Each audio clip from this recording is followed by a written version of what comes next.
नमस्कार, आप देख रहे हैं न्यूज वन इंडिया और मैं हूं आपके साथ सपना शर्मा। तो आज से बैंकों में बदले जाएंगे 2000 रुपए के नोट। आपको बता दें, एक दिन में 20,000 रुपए तक के नोट बदले जा सकते हैं। खाते में 2000 के नोट जमा करने की सीमा निर्धारित हालांकि नहीं की गई है।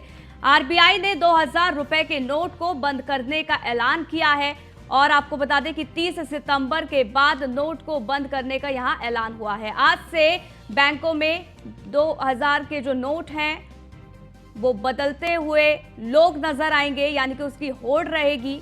लेकिन बड़ी खबर आप तक पहुंचा रहे हैं, आज ही का वो दिन जब आप अपने 2000 के जो नोट है वो बदल सकते हैं और इसकी जो सीमा है वो 20,000 तक है, यानी कि 2000 के केवल एक बारी में आप 10 नोट बदल सकते हैं।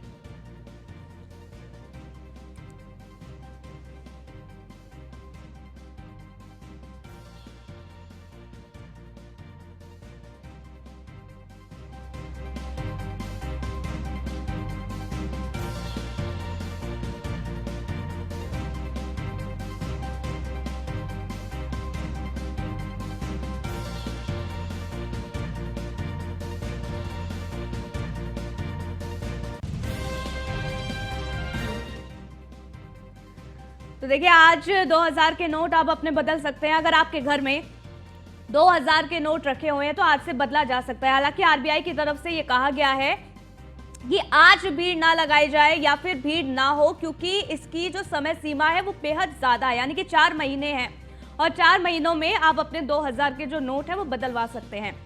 हालांकि देखिए, यहां पर आप किसी भी बैंक में जाकर नोट बदलवा सकते हैं। दूसरी बात कि आप अपने बैंक में जमा भी करा सकते हैं। हालांकि जमा करने की जो संख्या है वो निर्धारित नहीं की गई है, यानी कि आप कितने भी 2000 के नोट जमा अपने बैंकों में करा सकते हैं। लेकिन अगर आप बदलवाना अपने 2000 के नोट को चाहते हैं तो एक बारी में 2000 के केवल 10 नोट, यानी कि 20,000 तक आप अपने नोट को बदलवा सकते हैं। तो अश्विनी द्विवेदी लखनऊ से हमारे संवाददाता लाइव है, ज्यादा जानकारी उनसे ले लेते हैं। अश्विनी, आज वो तारीख जब 2000 के नोट लोग बदलवा सकते हैं। हालांकि देखिए, पिछली बार जब नोटबंदी हुई थी तो हमने देखा था कि बैंक खुलने से पहले ही लोगों की भीड़ जमा हो गई थी। आज की स्थिति किस तरीके से देख पा रहे हैं आप? बिल्कुल, अगर बात करें आज से 2000 के नोट हैं वो तो या तो जमा होंगे या बदले जाएंगे। ऐसी स्थिति में लोग हालांकि थोड़ा चिंतित हैं। जैसे शुक्रवार को आरबीआई ने कहा कि 2000 के नोट अब चलन में नहीं रहेंगे, उनको जो रिजर्व बैंक वापस लेगा। उसके बाद हलचल मार्केट में बढ़ गई। कोई पेट्रोल पंप पर इन नोटों को खपाते दिख रहा था तो कोई सोने की दुकानों में। हालांकि सरकार ने साफ स्पष्ट किया है, आरबीआई ने स्पष्ट किया है कि ये नोटबंदी नहीं है, केवल नोटों को बदलना है, जिससे आगे की जो स्थिति वो बेहतर रहे। क्योंकि कहीं ना कहीं सरकार को अंदेशा है कि 2000 के नोट के सहारे काला धन या फिर ब्लैक मनी का स्टॉक बढ़ाया जा रहा था। तो कहीं ना कहीं ऐसे में सरकार ने एक बड़ी चोट ब्लैक मनी और जो काला धन रखने वाले लोग हैं उनके ऊपर कर दी है। स्ट्राइक इसको कहना चाहिए। हालांकि आम आदमी के लिए चिंता का विषय नहीं, क्योंकि 4 महीने का समय है। आज से शुरू होकर के 30 सितंबर तक का समय दिया गया है कि आप आसानी से आप नोट बदल सकते हैं। साथ ही साथ रिजर्व बैंक ने साफ तमाम जो बैंकें हैं उनसे कहा है कि किसी भी तरह की कोई पहचान पत्र की जरूरत नहीं है, ना ही कोई फॉर्म भरवाया जाएगा। क्योंकि जब 2016 में नोटबंदी हुई थी उस दौरान कहीं ना कहीं लोगों को कंफ्यूजन हो रहा था, तमाम चीजें स्पष्ट नहीं थी, जिससे कहीं ना कहीं लोगों को परेशानी हुई थी। ऐसे में इस बार आरबीआई ने साफ तौर पे कहा कि आम जनता को परेशानी ना हो, इसके लिए जो भी नियम कायदे हैं उनको स्पष्ट रखा जाए। साफ तौर पे कहा जाए कि किसी भी तरह का कोई फॉर्म नहीं भरना है, इसके अलावा किसी भी तरह का कोई अन्य तरह की बात नहीं करनी है। सिर्फ आम कोई आदमी आता है, आराम से उसका नोट लिया जाए, उसके बदले में उसको वापस पैसा दिया जाए। साथ ही साथ जो लोग खाते में जमा करने चाहते हैं उनके खाते में जमा किया जाए। सिंपल सी एक स्कीम बनाई गई है और उसी का पालन करने के लिए बैंक कर्मियों को कहा गया है। हालांकि जो अगर बात करें पिछले 2 दिनों की, जिस तरीके से नोट जो बदलने के लिए कहा गया आरबीआई ने, उसके बाद सोने की जो दुकानें हैं उन पर जरूर रौनक बढ़ी, वहां पर लोगों की भीड़ बढ़ी और कहीं ना कहीं 2000 के जो नोट थे लोग वहां खपा रहे थे, क्योंकि लोग डरे हुए थे 2016 की स्थिति देखकर। लेकिन इस बार की स्थिति कुछ अलग है, यहाँ की स्थिति बिल्कुल अलग है। तो ऐसे में ज्यादा कुछ इस बार परेशानी होती नहीं दिख रही है, क्योंकि समय भी बहुत ज्यादा है। और सबसे बड़ी बात है कि 2000 की नोट सीमित संख्या में है, तो ऐसे में कोई बड़ा एक वर्ग है नहीं है जो बैंकों के बाहर लगेगा। कुछ लोग, एक लोग होंगे जिनके पास, किसी के पास 10 नोटें होंगी, किसी के पास 20 नोटें होंगी। साथ ही साथ जो व्यापारी हैं उनसे साफ तौर पर कहा गया आप रेगुलर जैसे पैसा जमा करते हैं जैसे वैसे बैंक ही खोलेंगे में लोग पैसा जमा पहुंचेंगे करिए। बैंक और अपने नोट को बदलवाएंगे। हालांकि संख्या ये कम हो सकती है क्योंकि पिछले बार की स्थिति बहुत अलग थी। वहां पर 1000 और 500 के नोट बंद कर दिए गए थे, तब बड़ी बड़ी लंबी लंबी लाइनें वहां देखने को मिल रही थी। आगरा से कृष्ण त्यागी भी हमारे साथ लगातार बने हुए हैं। कृष्णा, क्या कुछ बैंकों की तरफ से इंतजाम किए गए हैं आज के दिन को लेकर? बिल्कुल, मैं आपको बता दूं सपना, जिस प्रकार नोटबंदी का ऐलान हुआ, हालांकि ताजनगरी आगरा के लोगों ने इस पहल की बहुत सराहना भी की। काफी लोगों का कहना था कि इस नोटबंदी से अति मध्यम और मध्यम वर्ग के लोगों को ज्यादा प्रभावित नहीं होंगे। सबसे ज्यादा लोग जो उच्च स्तर के जो वीवीआईपी लोग जो कहे जाते हैं, उनमें सबसे ज्यादा प्रभावित होने की आशंका बताई जा रही थी, क्योंकि उनके पास ऐसे काले धन का जो भंडार होता है सबसे ज्यादा उन्हीं लोगों के पास था। और जो अति मध्यम और मध्यम वर्ग के लोगों का कहना यही था कि इस नोटबंदी से हालांकि ऐसे गरीब और मध्यम वर्ग के लोगों को खासा प्रभाव नहीं पड़ेगा, लेकिन आज से जो 2000 जो गुलाबी नोट है उसकी आज विदाई हो जाएगी और करीब आज 2000 के 10 नोट आज बैंक से बदले जा सकते हैं। तो करीब 2000 के 10 नोट का मतलब है 20,000 पे एक साथ आप बदल सकते हैं। तो निश्चित तौर से आज बैंक में ही सुबह से ही जो उच्च स्तर के वीवीआईपी की लोग हैं, उनके कर्मचारी हों या उनके लोग हैं, वो आज वहां पर बैंक में देखे जा सकते हैं। तो निश्चित तौर से कह सकते हैं कि आज उच्च स्तर के लोग जो बोले जाते हैं, जिनके पास काले धन का जो भंडार है, उसकी कलई आज खुल सकती है और कई ऐसे लोग भी सामने आ सकते हैं जिनके पास तमाम इस तरह का काला धन है और ब्लैक मनी जिन्होंने दबाई हुई है। लेकिन सबसे बड़ी महत्वपूर्ण बात यह है कि इस पर भी सरकार को एक ऐसी गाइडलाइन जारी कर देनी चाहिए थी कि काले धन पर प्रहार करना है तो निश्चित तौर से ऐसे लोगों पर, क्योंकि पहले भी नोटबंदी हुई थी तो नोटबंदी में गाइडलाइन जारी की गई थी कि प्रत्येक आदमी अपने आधार कार्ड से 2000 रुपए का नोट बदलेगा। तो निश्चित तौर से 20,000 रुपए की जो राशि है वो थोड़ी ज्यादा बताई जा रही है। यदि काले धन पर प्रहार करना था तो प्रत्येक आदमी के साथ उसमें एक तो आधार कार्ड होना आवश्यक होता है, उससे आईडी लोगों की पहचान होती है, जिससे लोग जो उच्च स्तर के लोग हैं, उनके कर्मचारी हैं, वो उनसे बदलवाएंगे और इसकी पहचान होती है। इसीलिए बीजेपी की तरफ से आज अपील भी की जाएगी इसको लेकर कि अगर कोई भी अपने नोट बदलवाने आता है तो आधार कार्ड अनिवार्य किया जाए। हालांकि कोर्ट की तरफ से क्या कुछ फैसला आएगा वो देखना होगा। अश्विनी हमारे साथ लगातार बने हुए हैं। अश्विनी, क्या बैंकों की तरफ से कोई गाइडलाइंस जारी की गई है इसको लेकर? अगर किसी व्यक्ति का बैंक में अकाउंट नहीं है तो क्या वो भी बैंक जाकर अपने जो नोट है वो बदलवा सकते हैं? बिल्कुल, आरबीआई ने स्पष्ट किया है कि जिनका बैंक में अकाउंट नहीं है वो भी आसानी से जा सकते हैं। वहां पर एक काउंटर बनाया जाएगा हर बैंक में, वहां आसानी से अपने नोट देंगे और नोट के बदले में दूसरे नोट ले सकते हैं। साथ ही साथ क्योंकि जो आरबीआई ने एक लिमिट रखी है कि एक बार में 10 नोट ही बदले जाएंगे, तो ऐसी स्थिति में ज़्यादा कोई भ्रष्टाचार इस तरीके से कहें या फिर कोई खेल नहीं होने की संभावना है, क्योंकि बहुत सोच समझ के ये संख्या रखी गई है। क्योंकि आमूमन एक आदमी होता है, इससे ज़्यादा उसके पैसा नहीं होगा। हाई क्लास के लोग हैं वो जरूर जो कहते हैं कि ब्लैक मनी कहीं ना कहीं उनके लिए संकट घड़ी है कि वो कैसे बदले। हालांकि सरकार ने टाइम बहुत दिया है, तो ऐसे में सरकार गवर्नमेंट को देखना होगा कि आगे क्या करना है क्या नहीं करना। लेकिन एक सवाल जरूर उठता है कि जो ब्लैक मनी वाले लोग हैं उनके लिए रास्ता आसान किया गया, क्योंकि अगर एक दिन में 20 नोटें बदली जा रही हैं तो निश्चित तौर पर ऐसे में उनका कोई खास नुकसान नहीं। धीरे धीरे करके 4 महीने का समय है, नोटें बदल सकते हैं। तो कहीं ना कहीं गवर्नमेंट को इसको लिए कोई ना कोई गाइडलाइन होनी चाहिए जिसमें कहीं ना कहीं पैन कार्ड, आधार कार्ड वो मांगा जाए, जिससे स्पष्ट हो सके कि आखिर किसके अकाउंट में कौन पैसा ले जा रहा है। क्योंकि एक पिछले बार देखा गया 2016 में किस तरीके से लोगों ने मजदूरों को लाइन में लगा करके जो है पैसे बदलवाए थे, उनको प्रतिदिन के दिहाड़ी दी जा रही थी। तो ऐसे में कहीं ना कहीं इस बार ऐसा ना हो, इसको लेकर के सख्त नियम बनाने चाहिए कि आखिर जो लोग बदलने आ रहे हैं, क्योंकि अगर लगातार एक व्यक्ति आ रहा है तो उससे सवाल जवाब होना चाहिए कि आखिर आपके पैसा इतना आया कहां से, निश्चित तौर पर, क्योंकि आय का स्रोत आपका क्या है, तमाम चीजें पूछनी चाहिए। तो ऐसे में गवर्नमेंट इस पर मंथन करेगी, क्या कुछ करती है वो आगे देखना पड़ेगा थोड़ा सा। बिल्कुल, और ऐसे में देखिए 26 लाख रुपए कैश तो रखे नहीं जा सकते। अगर हर दिन अगर आप अपने नोट्स बदलते हैं, 20,000 के 10 नोट देते हैं 2,000 के, तो ऐसे में 26 लाख आपके 20,000 रुपए होते हैं। लेकिन ऐसे में अगर हर व्यक्ति एक दिन में अपने नोट बदलवाता है तो इतना कैश कौन रखता है, इसीलिए इसको कहा जा रहा है कि काले धन पे प्रहार है। आगरा से हमारे संवाददाता कृष्णा लगातार बने हुए हैं। कृष्णा, यहाँ पर बैंकों की तरफ से तमाम तरीके के इंतजाम कर दिए गए हैं, लोगों को किसी भी तरीके की परेशानी ना हो, लेकिन लोगों ने भी आरबीआई के इस आदेश का स्वागत किया है। उनका साफ तौर पर कहना है कि हमने तो कई टाइम से ये नोट ही नहीं देखे हैं, इसलिए हमें तो किसी तरीके की परेशानी आएगी नहीं। बिल्कुल निश्चित तौर से सपना, कई अति मध्यम और मध्यम वर्ग के लोगों का यही कहना था कि काफी लंबे समय से 2000 का नोट नहीं देखा है, क्योंकि उनके पास गरीबी का जो अभी भी जो संसाधन है, क्योंकि गरीबी उन्होंने बड़ी नजदीकी से देखी है। काफी लोग ऐसे हैं जो रोजाना कमाते हैं, रोजाना खाते हैं। मध्यम वर्ग के लोग केवल जो सैलरी पर डिपेंड रहते हैं, तो उन लोगों की समस्या ये नहीं है। लेकिन सबसे बड़ी समस्या उन लोगों की है जिन्होंने काले धन जो बड़े स्तर से जमा पूंजी कर रखी है। लेकिन सबसे बड़ी महत्वपूर्ण बात यह है कि जो पहले जो नोटबंदी हुई थी, तो उन्होंने अपने कर्मचारियों से नोटबंदी कराए, नोट जो बदलवाए थे। इस तरह से इस बार भी उन्होंने जो बड़े बड़े जो लोग हैं, धनाढ्य लोग, उन्होंने इसी प्रकार का एक प्लानर तैयार किया है कि हमारे यहाँ करीब 100 कर्मचारी रहते हैं, तो 100 कर्मचारी को लाइन में लगा के, बैंक में लगा के या उनके खाते में डाल के या उन्हें सैलरी के बेस पर देकर उस नोट को केवल बंद कर दिया जाएगा या नोट को बदला जाएगा। तो निश्चित तौर से कह सकते हैं कि उस वाले नोट को, जो काले नोट, जो काला जो धन है, उसे ठिकाने लगाने की उन लोगों ने रणनीति भी बना रखी है।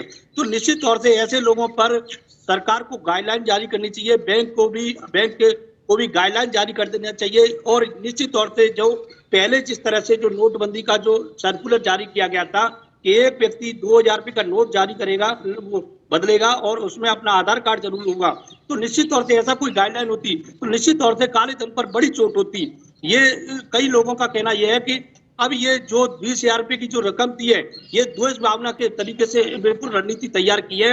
इन्हें काला धन, जो धनाढ्य लोग हैं, उन्हें बिल्कुल बड़ा बड़ा काला धन को ठिकाने लगाने का एक बड़ा फॉर्मूला तैयार किया है। क्योंकि पहले जो नोटबंदी हुई थी, उसमें केवल एक ही दिन में और उसी रात को एक बड़ा फैसला लिया, और इसके बाद इस बार धनाढ्य लोगों के साथ जो 2 महीने का जो समय दिया है, ये द्वेष भावना की नीति से काम किया गया है। और 4 महीने का समय भी दे रखा है कि 4 महीने में आप अपने नोट्स को बदलवा सकते हैं, और इसके लिए बैंकों की तरफ से तमाम तरीके के इंतजाम भी किए गए हैं ताकि कोई परेशानी लोगों को ना हो। बहुत बहुत शुक्रिया कृष्णा, आपका भी और आपका भी, दोनों का ही बहुत बहुत शुक्रिया अश्विनी, हमारे साथ जुड़ने के लिए, जानकारी हम तक साझा करने के लिए। तो आप 2000 के नोट आज से ही बदलवा सकते हैं। इसकी जो सीमा है वो 20,000 रखी गई है, और अगर आप बैंक में अपने जो पैसे डिपॉजिट कराते हैं तो इसकी कोई सीमा निर्धारित नहीं की गई है। आगे बढ़ते हैं। यूपी में एडिशनल डिस्ट्रिक्ट, आपको बता दें, डिस्ट्रिक्ट सेक्शन जजों के तबादले यहां पर किए गए हैं। बड़ी खबर देखिए, आपको बता रहे हैं। आपको बता दें, आन्या शाह एडिशनल डिस्ट्रिक्ट जज गोंडा बनी है, तो वही किरण वाला एडिशनल डिस्ट्रिक्ट सेशन जज मणिपुर बनी है। सॉरी, माफ कीजिएगा, मैनपुरी बनी है। आपको बता दें कि चेतना चौहान एडिशनल डिस्ट्रिक्ट सेशन जज मैनपुरी बनी है, वही रामचंद्र यादव प्रथम एडिशनल डिस्ट्रिक्ट सेक्शन जज इटावा बने हैं। वही कुमार प्रशांत की बात कर ली जाए तो एडिशनल डिस्ट्रिक्ट सेशन जज इटावा वो बने हैं। Parul Srivastava additional district session जज इटावा बनी है। वही Janardan Prasad Yadav additional district session जज इटावा बने हैं। शालिनी सिंह प्रथम एडिशनल डिस्ट्रिक्ट सेशन जज इटावा बनी है। वही Sher Bahadur Nishad additional district session जज कानपुर नगर बने हैं। वही Parul Atri additional district session जज अलीगढ़ बने हैं। वही Ravi Yadav additional district session जज कानपुर देहात बने हैं। इसके साथ ही Ravish Kumar Atri additional district session जज अलीगढ़ बने हैं। राहुल दुबे की बात कर ली जाए तो एडिशनल डिस्ट्रिक्ट सेशन जज वो बलिया बने हैं। Surendra Prasad additional district session जज बलिया बने हैं। इसके साथ ही हरीश चंद्र की बात कर ली जाए तो एडिशनल डिस्ट्रिक्ट सेशन जज वो बलिया बने हैं। चंचल एडिशनल डिस्ट्रिक्ट सेशन जज फिरोजाबाद बनी है। ज्यादा जानकारी ले लेते हैं, नीलेश चौहान हमारे साथ जुड़े हुए हैं। नीलेश, यहाँ पर तबादले किए गए हैं एडिशनल डिस्ट्रिक्ट सेशन के जजों के, क्या कुछ जानकारी आपके पास? लेवल के जज है उनका ट्रांसफर किया गया है।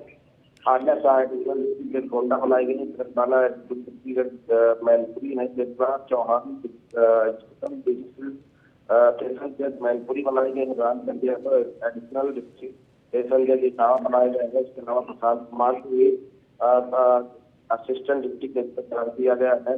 पारुल श्रीवास्तव है, सदाकर यादव है, शांति निशम है, शेर बहादुर निषाद है, फाजिल खत्री है, रवि यादव है, प्रदीप कुमार है, राहुल गुजर है। ऐसे दर्जन पर एडीजी लेवल पे जो एडीजी लेवल पे अधिकारी हैं उनको ट्रांसफर की नई तैनाती की गई है कि उत्तर प्रदेश में बेहतर काम किया जाए। बहुत बहुत शुक्रिया हमारे साथ जुड़ने के लिए नीलेश, जानकारी हम तक साझा करने के लिए। आगे बढ़ते हैं, बिजनौर से आपको खबर बताते हैं जहां युवक पर ट्रैक्टर ट्रॉली से जानलेवा हमला किया गया है। हत्या के इरादे से युवक पर ट्रैक्टर चढ़ा दिया गया है। युवक की मौके पर ही दर्दनाक मौत हो गई। पुलिस मामले की जांच में अब जुट गई है। अफजलगढ़ के भज्जावला इलाके का ये पूरा मामला है। तो बड़ी जानकारी आप तक पहुंचा रहे हैं। जानलेवा हमला इसमें किया गया है और युवक की मौत इस दौरान हो गई। हालांकि इस सूचना के बाद पुलिस मौके पर पहुंची, शव को पोस्टमार्टम के लिए भेज दिया है। अब पुलिस इस पूरे मामले की जांच कर रही है। लेकिन ये बड़ा मामला है, युवक पर ट्रैक्टर ट्रॉली से जानलेवा हमला किया गया है। हत्या के इरादे से युवक पर ट्रैक्टर चढ़ाया गया, ये जानकारी मिल रही है। और आपको बता दें कि युवक की मौके पर ही मौत हो गई है। अब पुलिस इस पूरे मामले की जांच कर रही है। ये देखा जा रहा है आखिरकार इस हत्या के पीछे कौन लोग शामिल हैं। आपको बता दें अफजलगढ़ के भज्जावला इलाके का ये पूरा मामला है। ये तस्वीर भी हालांकि आपको दिखा रहे हैं। आपको बता दें कि पुलिस मौके पर मौजूद है और जांच पड़ताल कर रही है। आसपास लगे सीसीटीवी को भी खोजा जा रहा है, क्या सीसीटीवी वहां पर लगे थे कि नहीं लगे थे। लेकिन ये बड़ी जानकारी निकलकर सामने आ रही है कि हत्या के इरादे से युवक पर ट्रैक्टर चढ़ाया, जिससे युवक की मौत हो गई। फैजल हमारे संवाददाता बिजनौर से जुड़ गए, जानकारी उनसे ले लेते हैं। फैजल, क्या कुछ ये पूरा मामला रहा और क्या अभी तक इस पूरे मामले में पुलिस को कोई सुराग हाथ लगे हैं? वो कौन लोग थे जिन्होंने ट्रैक्टर चढ़ाया युवक पर? देखिए, बिल्कुल मैं आपको बता दूं, ये बिजनौर के थाना अफजलगढ़ के भज्जावाला इलाके का मामला है, जहां पर बताया जा रहा है कि एक युवक ने जान से मारने के इरादे से इस पर ट्रैक्टर चढ़ा दिया और युवक की मौके पर मौत हो गई। अगर बात की जाए, इसमें यह भी बताया जा रहा है, इसमें चश्मदीद भी हैं जिन्होंने अपनी आंखों से देखा है। तो कहीं ना कहीं पुलिस बहुत बारीकी से जांच कर रही है और पुलिस का कहना है हम सही जांच करके जल्द से जल्द आरोपी को जेल भेजेंगे। फैजल, युवक की पहचान हो सकी है? देखिए, अभी फिलहाल अगर युवक की पहचान की बात की जाए तो आगे में ये बताया जा रहा है कि जब ये हादसा हुआ तो वहाँ कई लोग चश्मदीद थे। तो कहीं ना कहीं ये तो बात है कि युवक की पहचान हो गई है, लेकिन पुलिस जब साफ चेहरा करेगी जब वो पूछताछ कर लेगी और उसको लगेगा कि हाँ वाकई में ये मामला सच है। चलिए, देखना होगा कि पुलिस की जांच में क्या कुछ निकल कर सामने आएगा। बहुत बहुत शुक्रिया फैजल हमारे साथ जुड़ने के लिए, जानकारी हम तक साझा करने के लिए। आगे बढ़ते हैं, कानपुर से आपको खबर बताते हैं। पुलिस पिटाई से आहत युवक ने जहर खा लिया है। युवक को गंभीर हालत में अस्पताल में भर्ती कराया गया। पति पत्नी के झगड़े में पुलिस ने युवक की पिटाई की जानकारी मिल रही है। पनकी थाना के आपको बता दें कि रतनपुर चौकी का ये पूरा मामला है। तो बड़ी खबर आप तक पहुंचा रहे हैं, जहां पर आपको बता दें कि ये जो पूरा मामला है वो पनकी थाना क्षेत्र के रतनपुर चौकी का बताया जा रहा है। बताया जा रहा है कि पुलिस पिटाई से आहत युवक ने जहर खा लिया और इस दौरान आपको बता दें कि युवक को गंभीर हालत में अस्पताल में भर्ती कराया गया है। ये वही युवक जिसकी तस्वीर हम आपको दिखा रहे हैं। पति पत्नी के झगड़े में पुलिस ने युवक की पिटाई कर दी थी और इससे आहत होकर युवक ने जहर खाया। हालांकि अस्पताल में इलाज इस युवक का चल रहा है।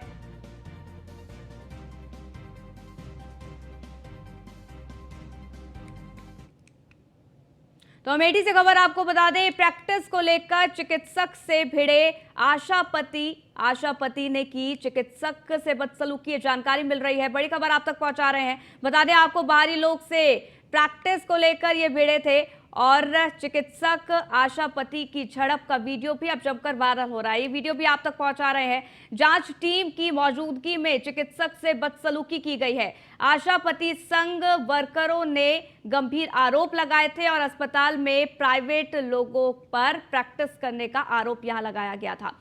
अमेठी के सामुदायिक स्वास्थ्य केंद्र जामो का ये पूरा मामला बताया जा रहा है।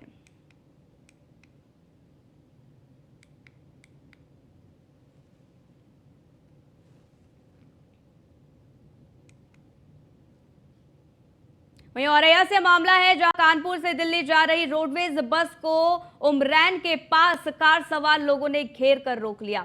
परिचालक के साथ मारपीट की और नकदी वाला बैग और टिकट मशीन लेकर वो फरार हो गए। आपको बता दें, चालक परिचालक सवारियों से भरी बस थाने लेकर पहुंचे और लूटपाट की उनको जानकारी दी गई। पुलिस मामले की जांच में अब जुट गई है। बस में सवार यात्रियों ने ये बताया है कि शाम को कानपुर से यात्रियों को लेकर बस दिल्ली के लिए निकली थी। उसमें एक सवारी उमरैन के लिए सवार हुए थी। रास्ते में आपको बता दें कि सवारियां बैठने को लेकर विवाद यहां पर करने लगे और किसी तरह लोगों ने समझाकर उन्हें शांत कराया। आरोपी युवक ने फोन करके अपने साथियों को बुलाया और उसके साथियों ने वारदात को अंजाम दिया। वहीं हरदोई में गंगा अभियान के तहत गंगा और आसपास के गांव और इलाकों को साफ सुथरा और व्यवस्थित किए जाने के निर्देश शासन की तरफ से दे दिए गए हैं, जिसके मद्देनजर अब निकाय चुनाव के बाद प्रशासनिक अमले इस तरफ युद्ध स्तर पर अपना काम शुरू करने नजर आ रहे हैं। हालांकि इससे आपको बता दें कि गंगा के अलावा आसपास के गांव को न सिर्फ उनकी कायाकल्प हो रही है, बल्कि उनका सौंदर्यकरण भी इस दौरान कराया जा रहा है।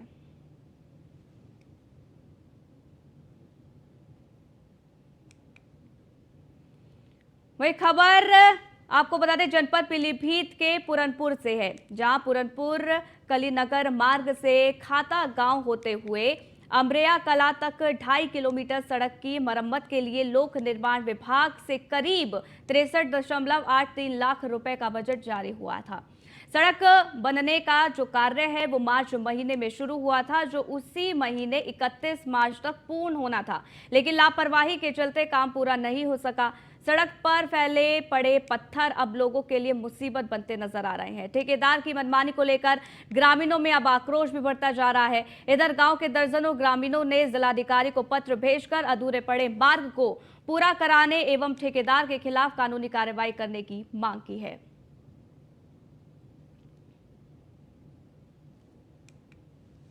तो जालौन से खबर है, जहां 4 घरों में लगी भीषण आग। आपको बता दें, आग से जलकर पूरा घर का सामान खाक हो गया है।